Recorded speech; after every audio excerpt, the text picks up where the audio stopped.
Hi guys, welcome to this session. और इस session में आज 21 जुलाई है। जो भी बेसिक वर्ड्स जो लेवल 1 के वर्ड्स हमने किए हैं उसी को मैं डिस्कस करने जा रहा हूँ। अप्रॉक्सीमेटली 10 मिनट लगेगा इसमें। और आप प्लीज़ वीडियो को देखिए, यही बेसिक वर्ड्स है, यही एग्ज़ाम्स में पूछे जाएंगे।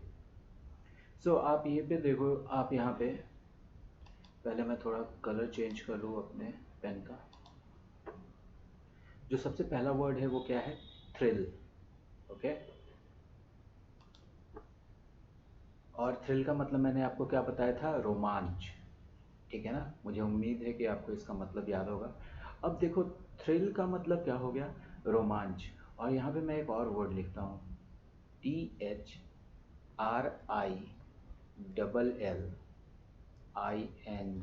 थ्रिलिंग। थ्रिल में क्या लगा दिया हमने? ING। और इसका मतलब क्या हो गया? रोमांचक। इसका मतलब क्या हो गया? रोमांचक। अब बताओ कि ये चीज़ क्या हो गया? तो रोमांचक क्या होता है? हम बोले मैच रोमांचक था। हम ऐसा बोलते हैं, मैच रोमांचक था। तो रोमांचक क्या कर रहा है? मैच का क्वालिटी बता रहा है। और रोमांच जो चीज़ है ये क्या है? ये आपके मन का एक भाव है। This is a feeling which you feel. Thrill. Appalled. ये क्या है? Feeling. Feeling of disgust. Look at this word, disgust and shock. Okay. Disgust का मतलब होता है घृणा।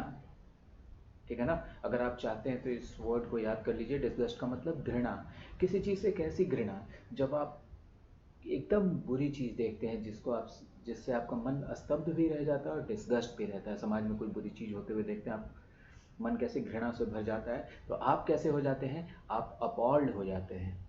तो ये क्या हो गया? ये आप हो गए, इसलिए ये क्या हो गया? एडजेक्टिव हो गया। और कैसा चीज़ आपको अपॉल्ड कर देता है? आप इधर देखो, अपॉलिंग चीज़। शायद मैंने अपॉलिंग का स्पेलिंग गलत लिखा है, लेकिन ING इसमें भी लगता है। तो ये क्या बन गया? एडजेक्टिव बन गया। कोई घटना कैसी होती है? अपॉलिंग होती है। और आज हमने किस चीज़ के बारे में पढ़ा इसको? विकास दुबे का जो ये एनकाउंटर हुआ है और जो पूरा केस हुआ है, उस पे सुप्रीम कोर्ट ने क्या कहा है कि सुप्रीम कोर्ट अपॉल्ड है, मतलब घृणा से भर गई है और शॉक भी है उसको कि कैसे कोई आदमी इतना दिन सिस्टम के साथ ही रह सकता है। ठीक है। ये वर्ड देखो, डिस्पाइट और इंस्पाइट ऑफ, इसको मैंने कई बार बताया है। दोनों का मतलब होता है कि बावजूद, एक के साथ ऑफ लगता है, दूसरे के साथ ऑफ नहीं लगता है। सो हैवॉक, अब उसमें मैं ज़्यादा डिटेल नहीं करूँगा, पिछली कई वीडियोज में बताया हुआ है हैवॉक। और हैवॉक का मतलब मैंने आज के ही वीडियो में बताया है, क्या? तबाही। ओके। अब तबाही क्या होगा? ठीक है ना? तो देखो, कोई चीज़ आया, किसी भी चीज़ को बर्बाद करके चला गया, ये जो पूरा घटना हुआ इसी का नाम आपने दिया तबाही। तो havoc will be a noun. और हम लोग इंग्लिश में बोलते हैं रेक हैवॉक, मतलब तबाही मचा देना। Rake havoc. लिविड, मैंने आपको बताया था, वेरी एंग्री। आम भाषा में लिविड का यही मतलब होता है, वेरी एंग्री। तो ये क्या हो जाएगा? ये आदमी का गुण बता रहा है, कोई भी चीज़ कैसा है, लिविड है, इसलिए ये एडजेक्टिव हो जाएगा। Alright. So I hope you are getting all this points और आप अपना भी प्रैक्टिस कर रहे हैं। ओके। और आपको कुछ और भी लगता है, कोई सजेशन है, तो आप प्लीज़ कमेंट बॉक्स में लिखें। अगर ये वीडियो आपको अच्छा लगा तो भी लिखिए। And all my students who watch this videos, आप ये कमेंट बॉक्स में लिखिए कि आप रोज़ प्रैक्टिस कर रहे हैं या नहीं। अब इधर देखो, flea. Look at this word, flea. मैंने आपको एक वर्ड बताया है, एस्केप। एस्केप का मतलब भी भागना और फ्ली का मतलब भी भागना। एस्केप का मतलब कैसा? बच के भागना। ठीक है ना? एस्केप में आप कहीं से बच के भागते हैं, फ्ली में भी आप भागते हैं लेकिन वैसे बच के नहीं भागते।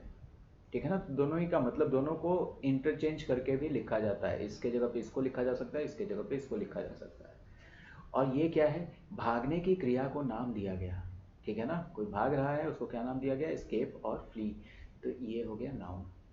और इसी के साथ ऐसे भी यूज़ करते हैं, द प्रिजनर एस्केप्ड, या ही इज एस्केपिंग। तो यहाँ पे ये वर्ब भी हो गया। So the same thing is with flea also. Flea और एस्केप दोनों नाउन का भी काम करते हैं और वर्ब का भी काम करते हैं। और आइडल का मतलब क्या हो गया? बेकार। जो अभी काम में नहीं है, not in use, not in use, बेकार है, अभी आइडल है, काम लिया जा सकता है उससे लेकिन अभी आइडल है। The phone is laying lying idle. तो ये क्या बता रहा है, किसी भी चीज़ का क्वालिटी बता रहा है कि ये कैसा चीज़ है, तो आइडल चीज़ है। फेटल और फेटेलिटी, फेटल का मतलब जानलेवा, घातक, मैंने आपको कई वीडियोस में इसको बताया, तो ये क्या हो गया, एडजेक्टिव। और फेटेलिटी का मतलब मौत, तो जो मर गए उनका क्या नाम दे दिया, फेटेलिटी नाम दे दिया। तो what will be this, this will be a noun. अब ये वर्ड गैर गौर करो, रेन लैशेज नॉर्थ बिहार, मैंने आपको बताया था, लैश का मतलब किसी भी चीज़ पे बहुत फोर्स के साथ हिट करते रहना लगातार, ठीक है ना। तो जैसे बारिश की बूंदें खिड़की पे हिट करती हैं तो वो रेन लैशेज, तो रेन के साथ अक्सर ये लैशेज ही लगता है, तो आपको ये चीज़ याद रखना है। और ये देखो डिप, डिप का मतलब किसी भी चीज़ का नीचे जाना, डुबकी लगा देना। तो मैं यहाँ पे लिखता हूँ होली डिप इन गंगा, ठीक है ना, तो गंगा में डुबकी लगाए। और dip in temperature, dip in temperature मतलब टेम्परेचर कम हो रहा है, ठीक है ना। तो डिप क्या हुआ, गिरावट, गिरने की चीज़ को आपने क्या नाम दिया, डिप नाम दिया, तो नाउन हो गया ये। आप समझ रहे हैं कि कैसे वर्ड्स इंटरचेंज हो रहे हैं, कैसे अपना फॉर्म बदल रहे हैं। The next word is incessant, और इंसेसेंट का मतलब क्या होता है, जिसकी इंटेंसिटी कभी कम नहीं हो, नॉट स्टॉपिंग, जो कभी ना रुके, इंसेसेंट, ठीक है ना। तो मैं इसको क्या लिख देता हूँ, continuous and without losing intensity. मैं छोटे छोटे सेंटेंसेस इंग्लिश में लिखते चलता हूँ ताकि आपको ये थोड़ा पढ़ने का आदत हो जाए, कोई ऐसी भी बड़ी चीज़ मैंने नहीं लिख दी है, सो इससे डरना नहीं है। कुछ चीज़ें हिंदी में समझनी है, कुछ इंग्लिश में समझना है, ताकि आपको इसकी आदत बन जाए। आप देखिए कि हिंदी में जिस बात को आप बोलते हैं उसको इंग्लिश में कैसे लिखते हैं। आउट ऑफ गियर, कोई भी चीज़ जब आउट ऑफ गियर हो जाता है तो क्या हो जाता है, यूजलेस हो जाता है, बेकार हो जाता है, नॉट वर्किंग, अस्त व्यस्त, जनजीवन अस्त व्यस्त हो गया है, उसके लिए लिखा था आज, तो मैं आपको ये लिख देता हूँ ताकि आपको रिलेट करने में आसानी रहे।